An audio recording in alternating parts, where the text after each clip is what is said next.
everybody. Welcome to I Can't Believe It's Not News, your favorite podcast about fake news. I'm Beth.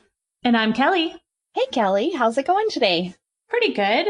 I've got family in town. It's a bit chaotic, but I am here with you, and that is where I want to be right now. Awesome. Everybody send Kelly some chocolate, maybe some wine, and good thoughts. Yes, please, because I'm currently hiding in my basement, and I'm willing to podcast all night, Beth. That's awesome.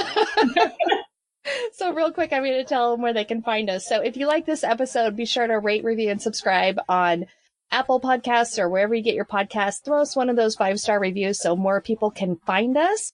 I've heard that some of you actually really like this podcast, so help us out, right? Yeah, absolutely. You can also find us on Twitter and on Facebook at Podcast Fake News. You can send us an email at podcastfakenews@gmail.com. And I want to thank our recent listener for reaching out to us in regard to our media bias chart podcast we did and asked about the news aggregator that I used. And I told him I use something called Smart News app. And it is just a basic news aggregator. So it's okay. I don't know that there's anything out there that's perfect. It allows me to turn off advertising. And that's sometimes what I like to do. Yeah. Especially if it's an article from an iffy source. I'm just like, I'll turn that off. And then at least they don't make any money off my click through. You know what I mean? Yeah. And I use Facebook as an aggregator. I'm not going to lie.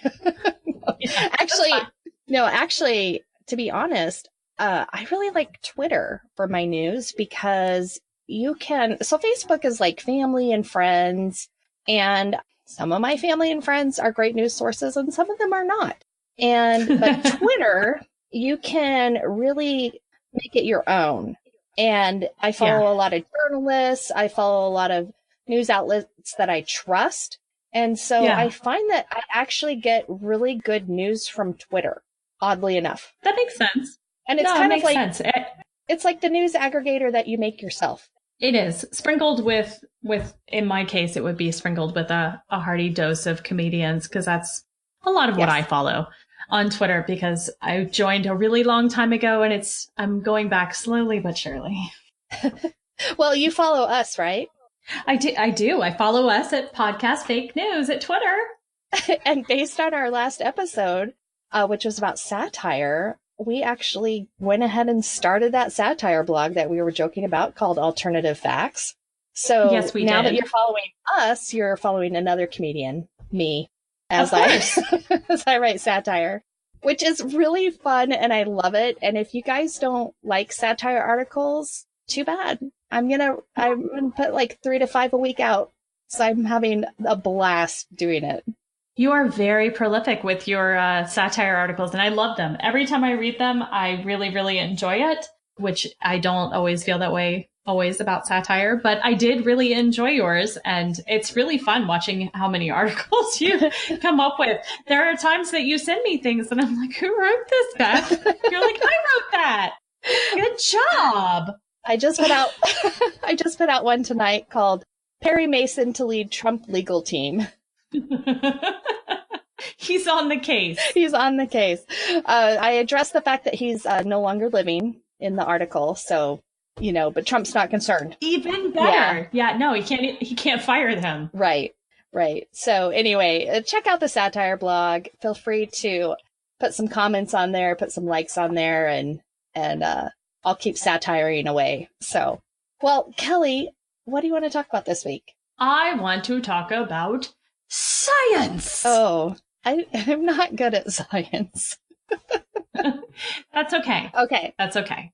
Because we're not going to talk necessarily about real science. Well, we are. We're going to talk about how real science gets turned into fake science and how fake science starts to spread. That sounds... So, are you ready? That sounds complicated.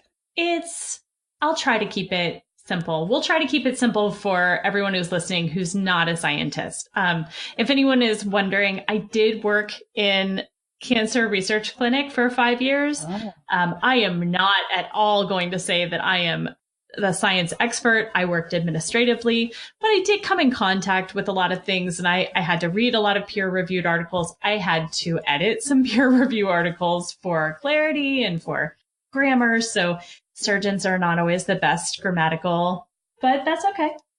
They do everything else correctly. Well, so I have a degree in a social science, and yeah, me too. and I will say that in college, I had to take a biology class, and that was the only class I ever cheated in. I had my roommate offered to do my homework for me so that I could fail the tests and still pass the class. And I was like, okay. So, it's not easy. I'm not the scientist of the family, but I'm excited to hear about this because here's the thing. I know I'm not the only person out there who's not super science-y. Yeah. Yeah. And I did not used to be. This is something that only came after I worked in a doctor's office. And I feel like once you get a couple of the basics down, it's a lot easier to understand stuff. And it really got me interested. And I actually read a lot of science-based books, like Siddhartha Mukherjee. I love his books. He did the Gene, and he did The Emperor of All Maladies, about the history of cancer. In the Gene, all of that goes into all kinds of crazy stuff about how they were first recognized, as even like how they discovered a cell, and the beginning of vaccines, and how even back then people protested against them. Like, people have always done this. So it's really interesting. Yeah. But this week, you had posted an article on our Facebook page, and it was great. It was about how astronaut Scott Kelly's DNA was not actually changed 7%, that it was not fake news. It was just a misunderstanding. Right. So that was by The Atlantic, right? They posted an article saying that he were they the original post? No, there were a whole bunch of posts that just went out sort of everywhere. It was The Atlantic that wrote the article. It's How Did Astronaut DNA Become Fake News? And that one just came out. So they were looking at how this even got spread like this. Right. And so basically what happened is there was some scientific data that was released by NASA, and a bunch of reporters wrote about it, but they misunderstood it. And I actually disagree with that headline from The Atlantic, because I don't think that it was fake news. I think it was handled very appropriately. There was a misunderstanding. It was corrected. Real journalists were putting this information out there. They corrected it when they found out there was an issue, and the correction went out very, very quickly. Now, there was a little bit of confusion, but there was also a lot of follow-up. And so I didn't feel like it was fake news. It wasn't anything that anybody made up. It wasn't something where somebody took a study and wrote about it in a way that just fit their narrative. And it wasn't by like some crackpot blog like neonnettle.com or something like that, versus the literal like Wall Street Journal, you know? So yeah. I mean, this was in prestigious. Yeah, it was definitely on prestigious sites that you would not expect to have that sort of almost sensationalistic type headline. And to be honest, I mean, I like The Atlantic a lot, and they usually do really great work, and the article is very good. I just disagree with that headline and that characterization that this was fake news. But anyway, not our necessary point, but Yeah. But it did get back to the idea that a lot of science news out there is faked, as we do know. And I guess the one thing I did want to bring up from that article was a really great quote that they gave, because it wasn't his genetic material that was changed. It was the gene expression, which is how your genes, like what they do. So that's not like a coffee drink. Because I'm pretty sure, like, I could go to the Human Being and be like, "Can I get a gene expression?" And they'd be like, "Yeah, it's 425." And I'd be like, "Great," and it would be delicious. Do you want whipped cream on top of that? Yeah, right. So I have no fucking clue what a gene expression is, and I'm assuming that the reporters that wrote about this might not have either.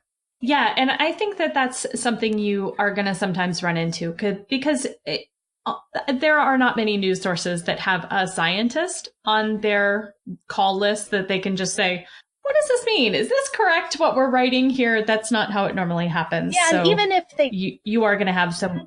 Sorry, I was just going to say, even if they do have a scientist on staff, science is very broad. So you could have a scientist on staff that is a chemist and doesn't know anything about genes, and how they work. I mean, even if they have somebody on staff, right, it might not be their specialty, or it might not be something that they have ever run into or understood. That's like saying you can go to a doctor and they can fix anything. Like, doctors have specialties, you have different areas of specialization, and scientists are the same way. That's the one thing I know about scientists. I'm not, I don't know about science, but I understand that there's different fields for scientists, and they have specialties. And even within, biology or chemistry, you're going to have specialties within that field. So gene expression, and I'm just using common sense here, seems to me like that's something very specialized. Yeah, it's something about your genes that can actually change.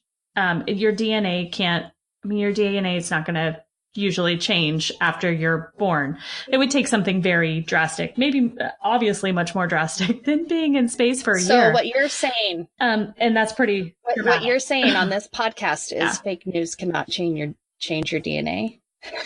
It can't, but it probably is still really bad for your health. Fake news is very bad for your health. News alert. Yes, it is. So the article, it does have one quote that I wanted to pull out and highlight because I thought it was really great. Because it seemed like common sense, but no one really thought of it that way. I think just because you get excited about the idea of the story, which is the quote says, if 7% of Scott's genetic code changed, as some stories suggested, he'd come back an entirely different species. Okay, that would be odd.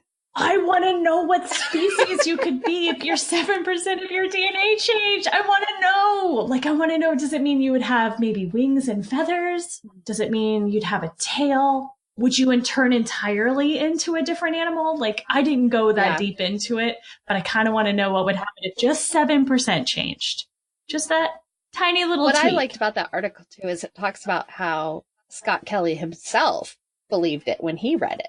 And was like, oh, wow, 7% of my DNA has changed. That's cool, And then he found out, right. That's not what that meant. I just read about it. So I thought that was pretty funny that even he didn't know that wasn't true. Yeah. It was amazing. What did this prompt you to want to do here today after reading that article? Yeah, so it made me want to talk about, when I read that article, it made me think of a book I read years and years ago. And the book is called Bad Science by Ben Goldacre. And you don't have to go out. I mean, I would encourage everyone to go out and read the book, obviously, but there is a TED Talk that's only 15 minutes long, which is way shorter than reading any book, especially if science is right. Science is hard. It's hard sometimes. And if you don't have all the background knowledge, this is a really good starting point. I just want to clarify that you can read a book in less than 15 minutes if you're Donald Trump and your staff has condensed it to pages with no pictures or with lots of pictures and your name highlighted. So it is possible. Just depends on how good your staff is, Kelly. You know what, I defer to your wisdom. You obviously thought of the exception to this rule. But I will put up a link on the blog for this TED Talk.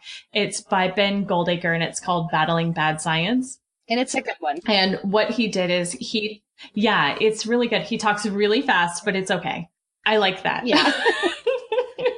What he talks about is needing to unpick evidence behind dodgy scientific claims, such as, wine helps prevent breast cancer. Oh, it makes me sad that this isn't true, but it's not. I know. It's not a real study. It was done on a cancer cell in a dish dripped with grape skin extraction. So not real wine. Right. maybe not even real breast cancer. But, it makes us feel good. And it makes us feel like, oh, I can go back to drinking wine because you're not reading any further than that headline, are you? Are you going deep diving into that article? No, you're just like, awesome, I'm going to have another glass of wine. But you're going to do that anyway. Just enjoy the wine. I liked, he said right in the beginning there, he said that it's critically appraising the evidence for somebody else's position. And I wrote that down because I liked what he was saying. Because I wrote down too the unpicking the science behind dodgy claims as well. Yeah. Yeah. Anyway, keep going. Yeah. I think one of the things he said in the very beginning that I loved, and I think that's what you're talking about too, is that, science has no easy answers. So you have to look beyond the headline. If it seems too easy or it seems too crazy, it probably is. You need to look at the actual data of these studies that people are reporting on. You need to look at it critically. You need to question it. You need to examine it. Can it be duplicated? That's a huge factor in research studies is, can this be done again? If it can't be done again, then something has gone wrong. Right. Science isn't a competition. Science is a community, and people want to be able to recreate these things, whether it's pharmaceuticals, whether it's surgical methods, whether it's a new type of physical therapy, a new type of prosthetics. You want to be able to recreate those things in another lab. That is part of what scientific research is all about. What he was basically saying is it goes beyond these nonsense conspiracy theories with their the anti-vaxxers with their vaccine inserts and flat earthers relying on their own senses to discern this is a quote from the Flat Earthers website, by the way. I was looking for evidence for flat earthers, why they believed the earth was really flat. And one of their reasons for believing this is that they believe in relying on one's own senses to discern the true nature of the world around us. Yeah. Okay. So I just want to mention here, Kelly and I both believe that the earth is round. And I'm going to go out on a limb and say that, most of our listeners are going to subscribe to that theory as well. Now, Kelly and I... We just lost half our followers. Thanks, Beth. Kelly and I both... I'm sorry, Kyrie Irving. Don't give up on us, Kyrie. We'll come back to you. And the reason I want to say this is because we are going to talk about something else that's a little bit controversial today, and that is about vaccines. And this episode isn't necessarily just digging into the whole vaccine argument, but we are going to talk about some things that assume that you believe that vaccines are good. And Kelly and I are both on that team, but I do recognize that there are people even that I know that don't subscribe to that theory. And so just as we're talking today, I just want to recognize the fact that maybe not everybody listening to this believes that. And we are going to talk about it like that is the truth because it is. Okay, that's all. Yeah. No, that's fine. That's fine. So one of the things that he talks about in this TED Talk that I love him. I loved this book. It made me view science so differently because so many things that he really gets into there are ways to check for fake news, both in, articles about science and also just looking for where this fake science comes into your daily life, whether it's through Facebook feeds or Google searches or, there are really awful things that people do out there to try to keep themselves healthy. There is always someone willing to take their money. And I saw that when I worked with cancer patients. I liked his example about the olive oil and the vegetables, that he was saying that studies show, there's this thing out there saying studies show that if you, eat more olive oil and vegetables, then you will have wrinkle-free skin. And he's like, here's the thing. The people that eat olive oil and vegetables are the kind of people that have more money, stay out of the sun, don't have jobs that do physical labor. And he kind of made a joke like, come to TED Talks and spend their day getting informed, but it was like, that's so reasonable when you hear it. Right. And yet people will read that article and be like, oh, I need to use more olive oil. Yeah. I mean, let's think about the things that are on the women, infants, and children list. things that they were allowed to get and things that we know, even with this administration wanting to send out food boxes, there's no fresh vegetables, there's no fresh fruit. And I can't for the life of me imagine that there's olive oil in there. I'm sure that olive oil and fruits and vegetables are good for your skin, but his point is that that's not going to give you wrinkle-free skin in and of itself. It's your whole lifestyle. And that this study can't actually prove that because you can't take people from birth and tell half of them to eat more olive oil and vegetables than the other half and then come back 50 years later and see who has wrinkles. Right. So it's not a study that can go through a human trial and actually show results. It's enlightening just to hear that and think of it that way, that, oh, how did they do that trial for that study that they're saying reduces wrinkles if you have more olive oil, you know? Yeah, no, absolutely. The other one that he had mentioned about children taking fish oil, 6 fish oil pills a day will boost children's brain power.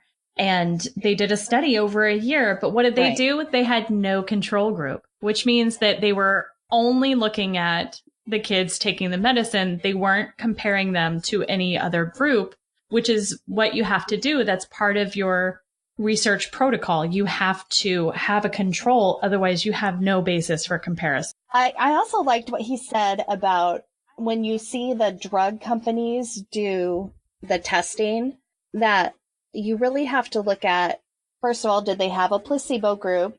And then did they compare it to the best drug available?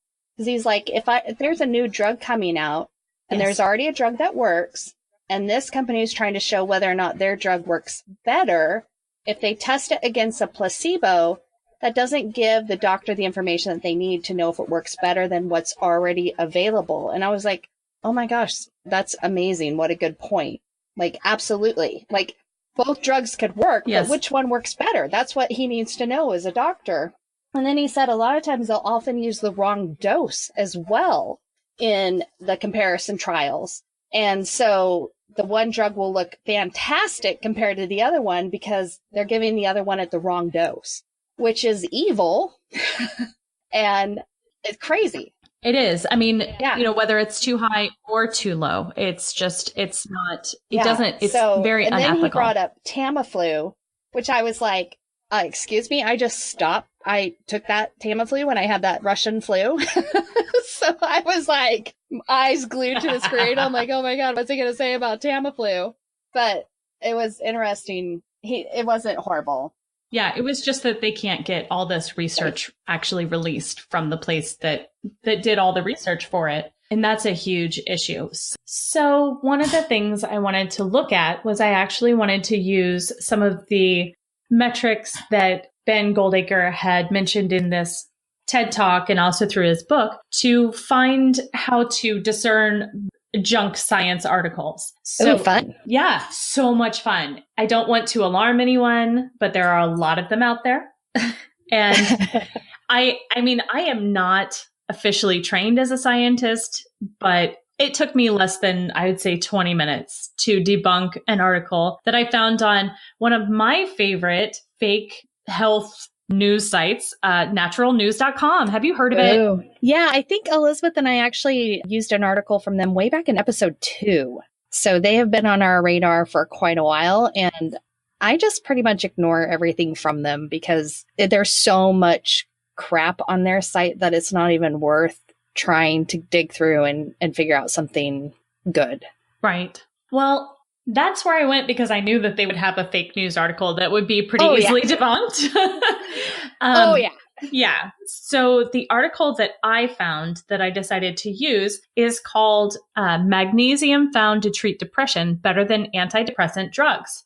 New Science. So one of the reasons I chose this is because to me, it's so dangerous. No one wants to feel medicated all the time. And I have friends that I know are only still alive because they've been put on antidepressants and they've had medication that makes them feel normal and not like they want to kill themselves anymore. And it makes me so angry when I see these things because they make it sound like, oh, Big Pharma just wants your money and to medicate you and make you into one of their zombie drones, whatever. There's a big difference. too between somebody who's not depressed that maybe is just feeling down, that maybe they could take some more magnesium and feel a little bit better, versus somebody who's depressed and has been clinically diagnosed with depression and has to be on medication in order to literally live their life normally. That's a big difference. Right. And maybe that person even could take some magnesium and that would be good for them because magnesium's good for you anyway. But that doesn't mean that you stop taking your medication for depression. Right. And that was actually part of the problem was when I looked at the points that Ben Goldacre pulled out, one of the things that he says is, look beyond the headlines. So of course I went and I found the study, which is available. I'll put a link on our blog to it, but it was published on a peer-reviewed journal website, one that I had never heard of called PLOS One. It's PLOS1, ONE, the word. I had never heard of it. It's really great. I spent a little bit of time there because I'm a real big science nerd. Oh, nice. Yeah. But it's just multidisciplinary. It's open access. It's peer reviewed. It's broad spectrum. It's a lot of what he was talking about at the end of his talk, where he said, articles in scientific journals get picked because they're what the editorial staff believes needs to be out there, or they're a hot topic. They're things people want to hear about. Whereas in this case, they do such a broad spectrum of different articles. It's not just the Journal of Clinical Oncology or the Journal of American Medical Association. Like JACO and JAMA were really big in my doctor's office when I worked there. Those are the ones he would always keep. But they all have their own specializations that you have to work around in order to be published. Whereas this just seems like it publishes all kinds of different topics, which is great. Well, we talked about open access articles with Nick Bird back in, I think it was episode 7 or 8, but it was, open access journals are where the person who's publishing has to pay to publish in the journal. And so there's a lot of problems with those journals. Anybody can submit anything. There's certain journals that will take anything. Right. And there's certain journals that are more picky, but that might be where you're seeing such a broad discipline in that journal. They're supposed to have these reviews and be peer reviewed and have some sort of professionalism to them, but that's not always the case. I would definitely agree with that. I feel like you can find that almost anywhere, though. I mean, if I'm being honest, not the paying for it, but I've been privy to peer-reviewed articles and I've seen them I'm going to put this as delicately as I can. I've seen them be foisted off onto fellows instead of the actual people who are supposed to be peer reviewing it, who will then look at the fellow's notes, briefly read over the article, and just okay or not okay what they say. So right. Sometimes peer review doesn't mean exactly what you think it means. Or hope that it means. Right, exactly. Yeah. Exactly. So what did you find out about this study? So what I found out is that the study was 112 participants.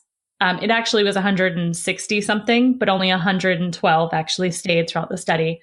It had an 81% adherence, which means that 81% of the time these people said that they did do this, but it's always people related. People they want to say they did what they were supposed to do.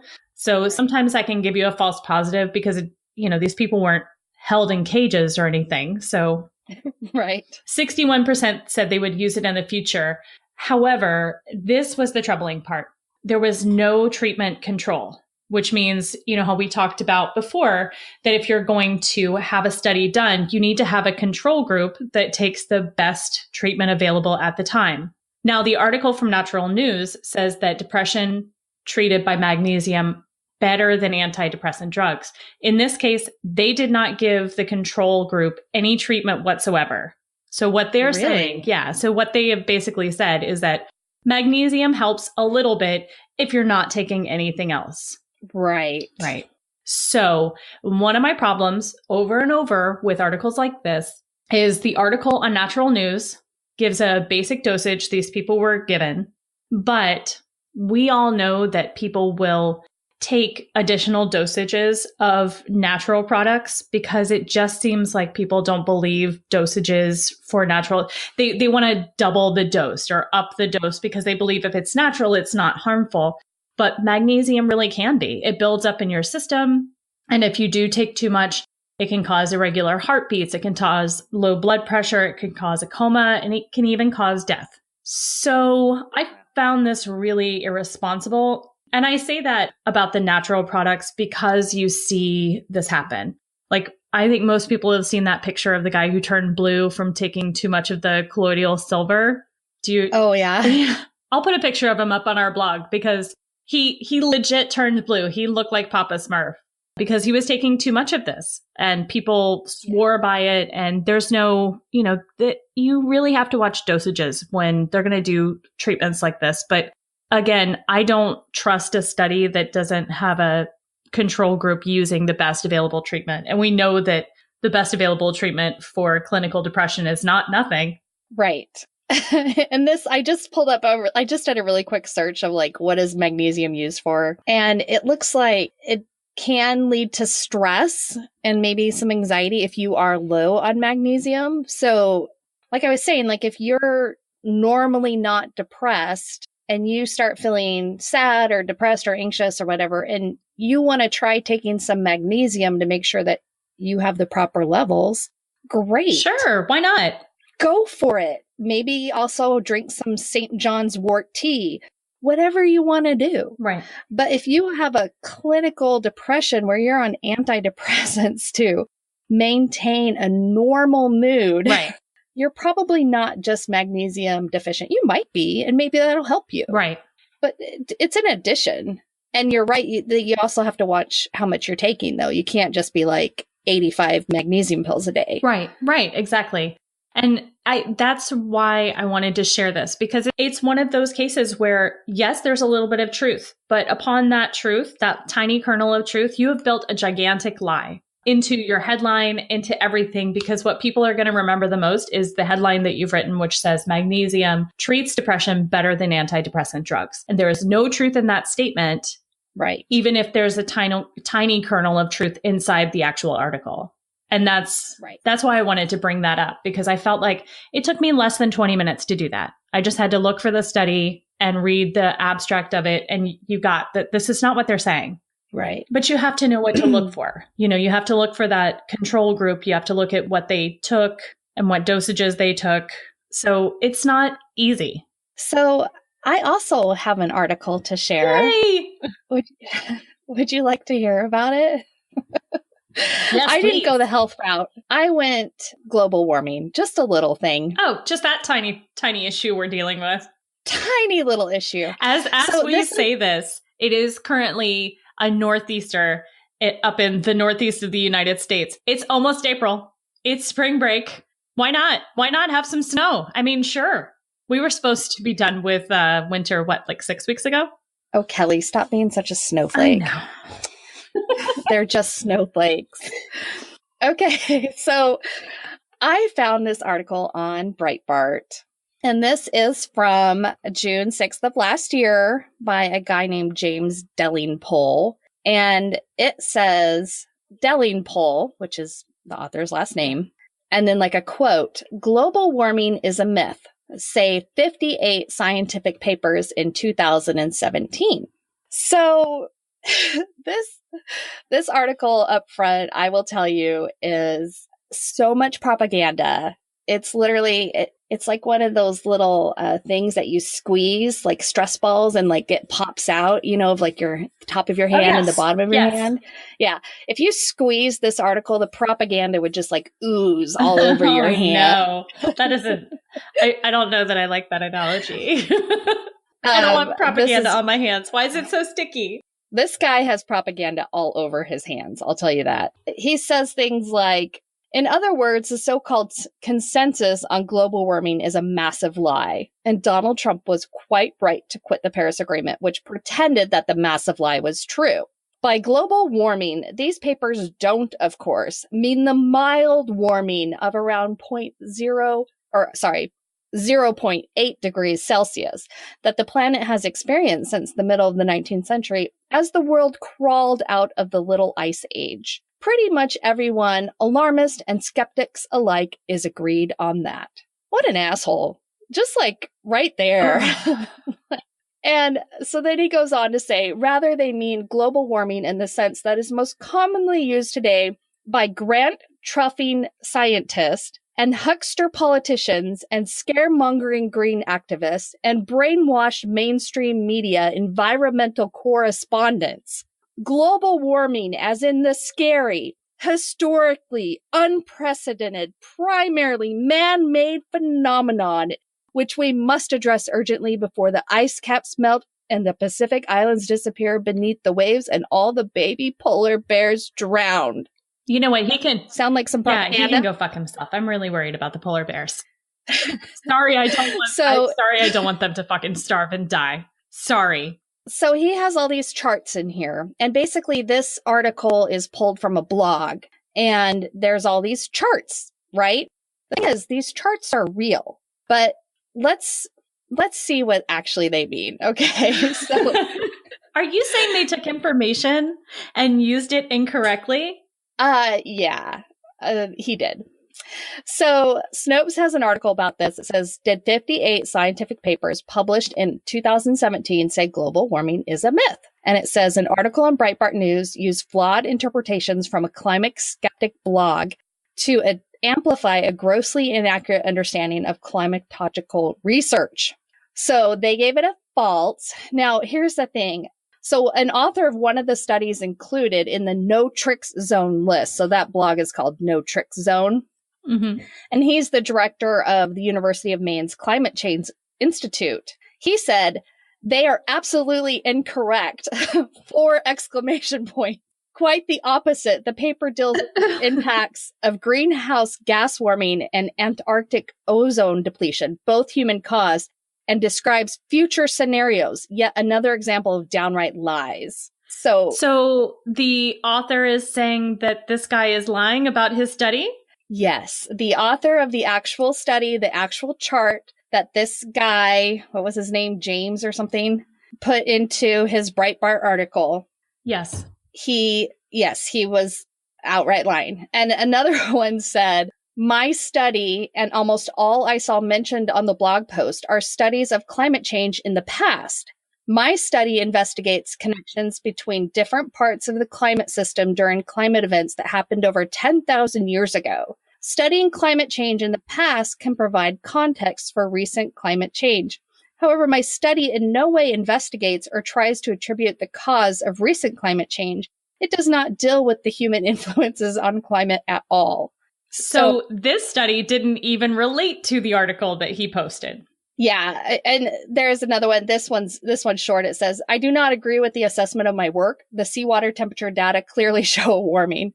So this one says, this is a good one.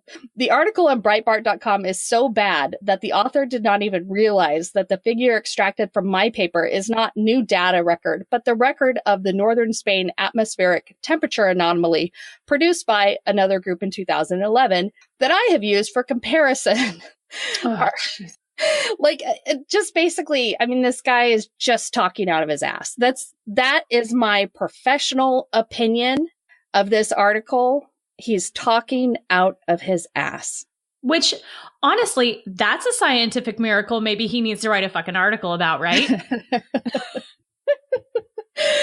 Yeah, so this one, I mean, obviously it takes a little bit more research. Like, I doubt that the Snopes person only spent 20 minutes on this. They spent a lot of time. And this is why places like Snopes are so great, because they're doing all this research. They're reaching out to the actual scientists.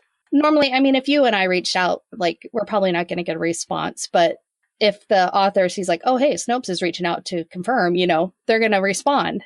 Right. So, you'd be surprised, too, though. Some scientists just really like to talk about their work. So sometimes you can call them and right. just be like, I'd like to talk to you about this article you wrote. They'd be like, what? You read my article? Yeah, right. Especially if you're not another scientist. They'll be like, really? Why did you read my article? You're like, yes, I would like to talk about it. I just took 3 doses of magnesium and I'd like to talk to you about climate change. They might not want to talk about that. I should be okay to hear any news that you give me, because I should be super happy. Right. I will not be depressed at all. Yeah. So I thought that was a fun one to go over. And the other thing I pulled up was I wanted to just talk a little bit about why this is so important that we have actual science and it be correct. Right. And so I'm going to veer a little bit into politics here, which nobody is probably surprised to hear that, right? So I have this article by Scientific American, and it's called A Year of Trump. Science is a Major Casualty in the New Politics of Disruption.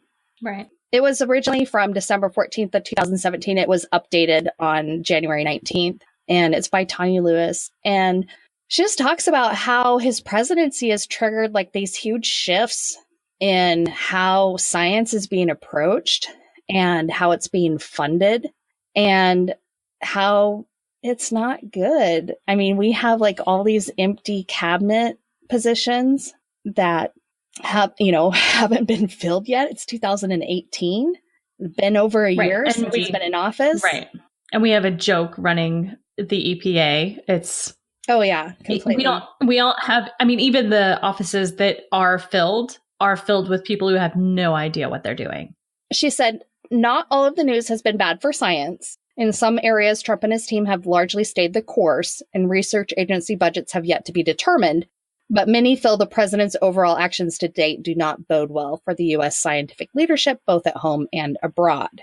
So I also pulled up, and I sent you that picture from the Alt National Park Service. Yes, where, I love that. You know, it was like a good reminder. They had posted that, like, you know, first they came for the scientists, and we said, LOL, no, you know, and formed our right. rogue national group. And I mean, it's like they've done that, but it like calls into question, like, are we having a shift from where science is something that our government relies on and uses and funds, and research is done through government funding versus it having to be done all privately? And is that going to really work? And is this shift going to be detrimental to getting good news with good studies versus people just making shit up? Right. Well, and that goes back to what Ben Goldacre was talking about in this TED Talk and in his book, was that even those rigged pharmaceutical studies are still better than independent studies. Right. By far, because independent studies, you have so many instances where you'll have independent studies, they'll start research, the research fails, and then it goes nowhere. And you know what happens when research fails and it goes nowhere? That means it's never published. That information is not out there. That's why I do like open access, is for that reason, because they'll publish negative studies. Peer-reviewed journals that have to publish they're still publishing paper journals on the regular. They can't afford that paper to put out things that are negative, you know, things that have failed. Right. And we need to know our failures just as much as we need to know our successes, because how many millions upon billions of dollars have been spent doing the same exact experiment over, because you don't know that someone in Argentina has already done this study 10 years ago and it failed. Right. So you don't even know that happened. So now you're going to go ahead and do the same exact experiment and take millions of dollars to do it. And then you also have a failure. And if you remember the movie, what was it? Meet the Robinsons, where you celebrate your failures because that means you found out something that didn't work. That's right. It's true. You need to know the things that don't work. Yeah, you do. And a lot of time, I mean, how many things have come out of, you know, a drug that they were testing for one thing they found actually, you know, helps with something else. Right. You know, I mean, I think that's happened hundreds, thousands of times, like where they're studying one thing and they find out that it helps with something different. So anyway. Right. And those are just, you know, that's why we do these studies. That's how they figured out heart medication works as erectile dysfunction medication, exactly. You know, because they do these studies and they check the adverse reactions. They check, you know, what other things are they doing? What are the side effects? Exactly. Oh, okay, Grandpa, you can have sex now again. Grandpa's like, are you fucking kidding me? No, just kidding. Grandma's like, let's get it on. Grandma's like, look, I've tried for years to get him to leave me alone. No. Right. I thought I was done finally. So one of the things I wanted to do is I wanted to just give a brief rundown of things that I feel like both Ben Goldacre he gave some steps and things that you can do. And then I tried to think of some steps and things you can do when you're reading a scientific article to see if it's fake, to see if you might have reason to question what's inside of it. So one of the things he talked about was authority can be faked, right? Right. So he talked about Dr. Gillian McKeith, who has her PhD through a correspondence course, because you can still do that, right? You know, you want to check and see where this doctor might have a degree from, because it's not in an elitist way like Harvard versus University of Florida. This is more in a University of Arizona in Phoenix versus University of Phoenix kind of conversation. You want to make sure that they're actually being taught real medicine. And the letters that follow, you want to know what those mean. Because I could sign my emails Beth Bond, FNPC, and be like, oh, I'm a fake news podcaster. I like it. But if you didn't know that, it'd be like FNPC, and they're like, oh, what is that? Some sort of like physician of like some specialty? Yeah, that could be, right? Yeah. Right, absolutely. But basically, he's like, you can make up stuff or get certifications that give you letters after your name that don't mean anything. Right, right. No, it's true. One thing you can do is you can also look for other publications by that person who's putting out this information. You know, look and see, are they in peer-reviewed publications? Even if it's something that's open access, do they have other peer-reviewed publication, or is it only there on that one website? Is that the only place you're seeing their information? And that's you can why, also look. Yeah, I was going to say, sometimes that's why I like to really dig into like who's writing these articles and like who's the journalist, like what's their experience, you know, especially if I'm thinking that it's fake, I'll really dig into that person. And it's sometimes an easy way to, you know, either find out that they know what they're talking about or they're batshit crazy. Right. Like the food babe, her degree is in computer science. But somehow, you know, she has become a nutritional specialist, and you're like, you have literally no qualifications to do this. Right. You don't know how oxygen works. You need to maybe just, you know, let the scientists do what they need to do. And you can sit down, food babe. We don't need your advice anymore. And I just want to point out that BSC is another initials that could be good. Batshit crazy. Oh yeah. No, I think maybe all of you. Yeah. Can you impose it on other people? I think we should. Yeah. I think that one, I have a blog on our website that has acronyms and words and stuff that we use. I think that might have to be added. I think so. I like that one a lot. Yeah. Okay. That's a good one. All right. And what's our next tip here? So look on the website that you're on. Do they sell supplements? Do they have alternative therapies that they themselves make money off of, whether they're books, whether they are selling, you know, your X-Man pills like on InfoWars. Yep. Natural News has its own supplements. So look for those kinds of things, because that's a red flag. They are literally telling you, don't buy this product. You want this product instead. That tells you that what you're reading is really just an advertisement. I have to tell you, I forgot to mention this with the Breitbart article. Yeah. There was an advertisement in the middle of the article. And I will admit this, it's not specific to the article. It popped up. And because I clicked on it, because I wanted to see what it was, it kept popping up for me on different articles too. So, of course, right. It could just be a coincidence, but I thought it was really funny because it was for it's called a slide belt, and it's a survival belt. It's $150. It's a canvas belt with a buckle that has a knife embedded in it, a bottle opener, a flashlight, and a fire starter rod. And one of the reasons I thought it was so funny is that like that is the belt for the most paranoid person. And that article was like basically saying like, you guys are all paranoid little pieces of crap. Right. And then there was this advertisement for the most paranoid product ever. And granted, if you go camping a lot and fishing and hunting, maybe you'll want that slide belt and you can get it for $150.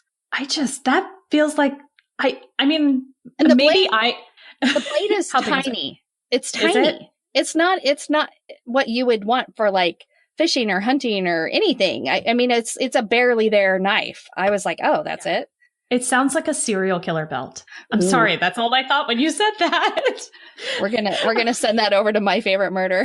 Yeah, that's pretty creepy. Right. Yeah, survival belt. I don't know. Maybe if you're in the Hunger Games. Their tagline was like, the belt you didn't know you need.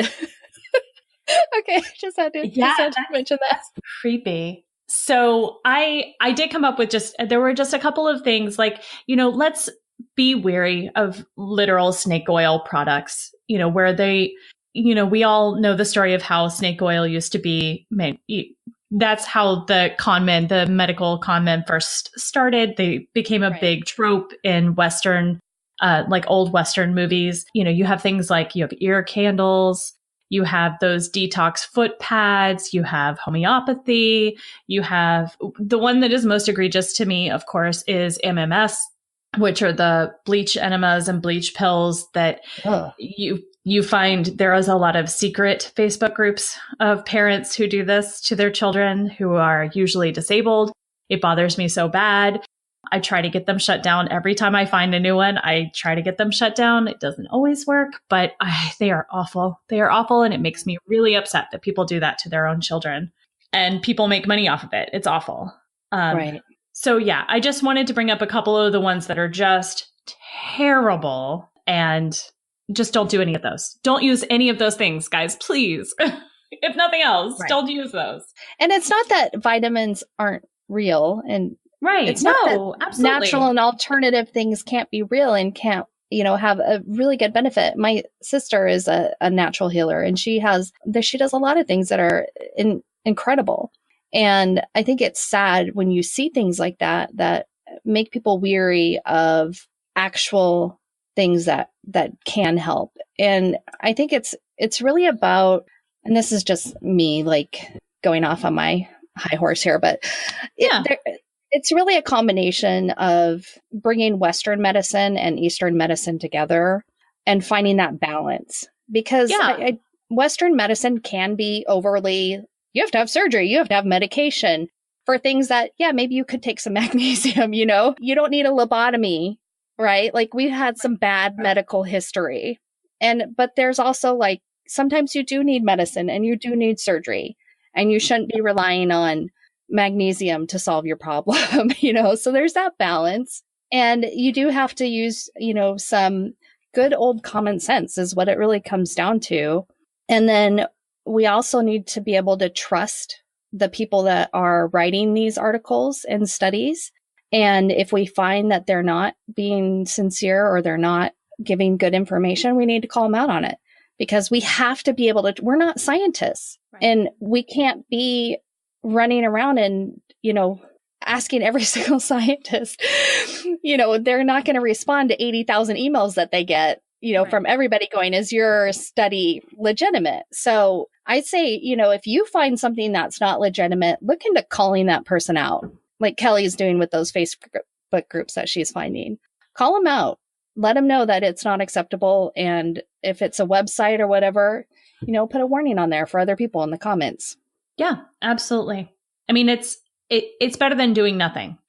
That's what I always feel like. I always feel like if I did nothing and a child got hurt today because I didn't do anything and I saw that this was happening, if I was a parent, would I want to know?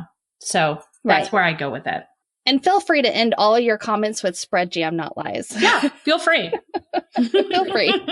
All right. So are you ready to jump in and spread some jam? Let's spread some jam. Let's do it. All right. So my jam of the week is Of Monsters and Men, Dirty Paws, which is probably one of my all-time favorite songs. And the reason I wanted to use it is because I was looking up the meaning of it. And a lot of people think that it has to do with like World War II. But I saw this one interpretation of it that said, in the dragonfly story, the bees are a metaphor for man who seeks to dominate the earth with killing machines. The dragonfly story looks forward to a rebellion and overturning of the power of the bees. That is, it looks forward to a time when man will cease to dominate the earth and live in harmony with it instead. And the metaphor of the birds and the bees is used to emphasize how species and how they should work together to make an abundant earth. and not betray nature. And the beast with the 4 dirty paws is in turn a metaphor for nature fighting back against man's arrogance. And so dirty paws is a parable seeking harmony in nature, which has been disrupted by man's arrogance. And just, with the climate change things that I was talking about and everything, I thought, I like it. So yeah, and it's a really beautiful song on top of everything else. It's a really beautiful melodic. It's almost as calming as Magnesium. Almost. It is a song that a lot of times when I'm like working and I just want to concentrate, I'll put a song on just on repeat because I don't want to get distracted by the music. Yeah. And if it's on repeat, I'll hear it again and again and again. Like it's like background noise to me. Yeah. We concentrate sometimes. And that is one song that I will use for that is I'll just stick it on repeat and start typing. Right. So. Well, I liked it. I chose for my jam of the week. This probably is not a shock at this point, but I picked the book Bad Science by Ben Goldacre, which is what it's what the TED Talk is based on. It's based on the book, and it's very good. It goes much more in depth. It is 10 years old now, but I find the information still to be incredibly relevant. I think I read it back in 2011. I was listening to a lot of John Ronson, and he is also, he does some articles in the Guardian like John Ronson does, and he's got a very melodic voice. So I really recommend the audiobook if you want to listen to it. Oh, nice. He's not nearly as fast. I think he was trying to fit everything into a certain amount of time on that TED Talk. And I'm like, whoa, either that or, people get nervous and they talk fast. So scientists, we're still learning how to fit a certain amount of thing into a time frame. Yeah. It's not like us. We're just like, we've got hours. Let's talk for hours. Everyone wants to hear this, right? That's right. That's right. So that's my jam of the week. Nice. That sounds like it. I really liked his TED Talk. Yeah. So it would definitely be a book I'd be interested in. Yeah. So, all right, guys. Well, hey, next time we'll be back in 2 weeks.